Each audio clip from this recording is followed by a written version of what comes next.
देश में मुसलमान नहीं होता तो ये दलित आदिवासी पिछड़े जिंदा नहीं रह पाते। सज्जनों, नोट कर लेना, जिस गांव में मुसलमान है, नोट कर लेना, जिस गांव में मुसलमान है वहां दलित आदिवासी पिछड़े सुरक्षित है, और जिस गांव में मुसलमान नहीं है, एक दानी हिंदू का है, वह दलितों पर सबसे ज्यादा अत्याचार होते हैं, आदिवासी और पिछड़ों पर अत्याचार होते हैं। मैं नहीं कह रहा हूं, इसकी सीबीआई जांच करवा लीजिए, और अगर मैं गलत बोल रहा हूं, सत्यानंद महाराज को चौराहे पर सबसे पहले फांसी दीजिए। अगर मैं गलत बोल रहा हूं तो भारत का इतिहास उठा के देख लीजिए। अरे मुसलमान इस देश में आया, इस देश के नंगे भूखे गरीब लोगों को जिसकी छांव से बढ़ाते थे, राजा महाराजाओं ने उसको गले लगाया।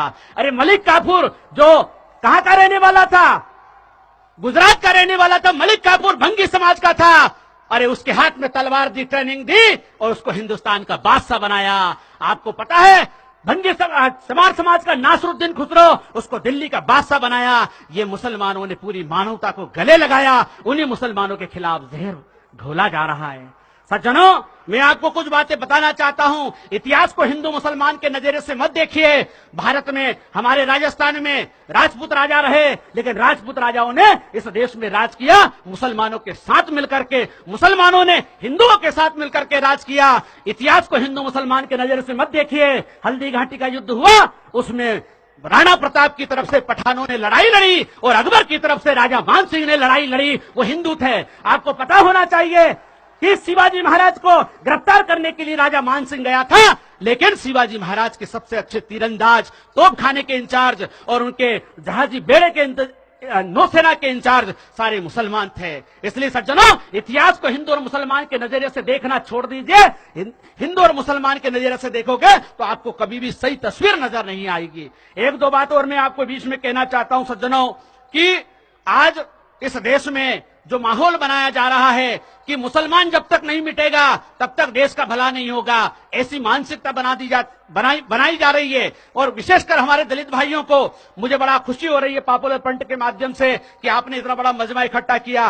दलित भाइयों, आदिवासी भाइयों के, पिछड़े भाइयों के पास आप जाइए, उनको गले लगाइए, उनको सच्चा रास्ता बताइए। सच क्या है ये बताना पड़ेगा। सज्जनों, जो लोग संविधान का विरोध करते हैं, आरक्षण का विरोध करते हैं, क्यों करते हैं? क्योंकि इस देश के दलित और आदिवासी पिछड़ों के गले में हंडी और कमर में झाड़ू लगाने की प्लान चल रही है।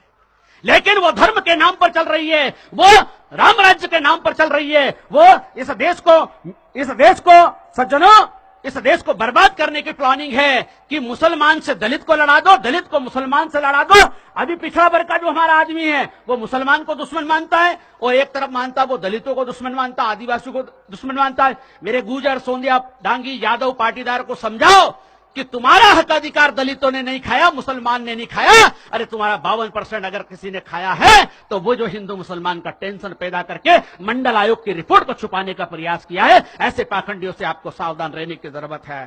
सज्जनों, बहुत कुछ बातें हुजूर पाक सल्लल्लाहु अलैहि वसल्लम ने अपने बयान में फरमाया था कि मां की गोद से लेकर कब्र तक इल्म हासिल करो, और इल्म हासिल करने के लिए चीन जाना पड़े तो चीन चले जाओ।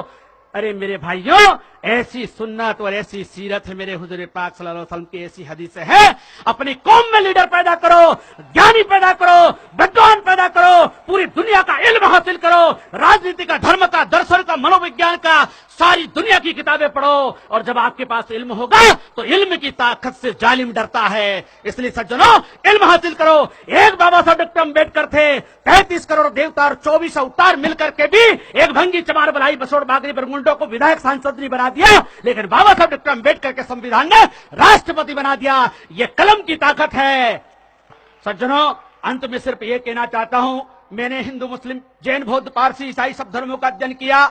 मैं कट्टरपंथी था, लेकिन जब मैंने इस्लाम, ईसाइयत, जैनिज्म, बुद्धिज्म, आस्तिक, नास्तिक पूरी दुनिया का अध्ययन किया, पता चला कि अब तोड़ने की बात तो बहुत हो चुकी है, जोड़ने की बात करो, तब जाकर के भारत माता की लाज बजेगी, इस देश की रक्षा होगी। तोड़ने के लिए बहुत सारे संगठन हैं, हिंदू मुसलमान का जहर फैलाने के लिए बहुत संगठन है, लेकिन मेरा विश्व हिंदू सत्य शोधक मिशन कहता है, हिंदू का भला मुसलमान और ईसाइयों के खिलाफ नफरत फैलाने से नहीं होगा।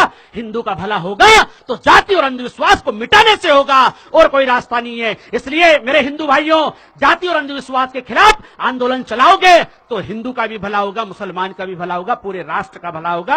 अंत में सज्जनों, मुझे यहां बुला करके इतना धैर्यपूर्वक सुना, सभी को साधुवाद देता हूं, धन्यवाद देता हूं। और विशेषकर पॉपुलर फ्रंट के सम्मान में कहना चाहूंगा कि लोगों को भ्रमित करे उसे स्टंट कहते हैं, लोगों को भ्रमित करे उसे स्टंट कहते हैं, लोगों को जीतने वाले को पॉपुलर फ्रंट कहते हैं, लोगों को जीतने वालों को पॉपुलर फ्रंट कहते हैं। बहुत बहुत साधुवाद, धन्यवाद। आप सभी के कल्याण की कामना करते हुए मैं अपनी वाणी को यहीं पर विराम देता हूं। बोलिए मेरे साथ, हिंदुस्तान जिंदाबाद।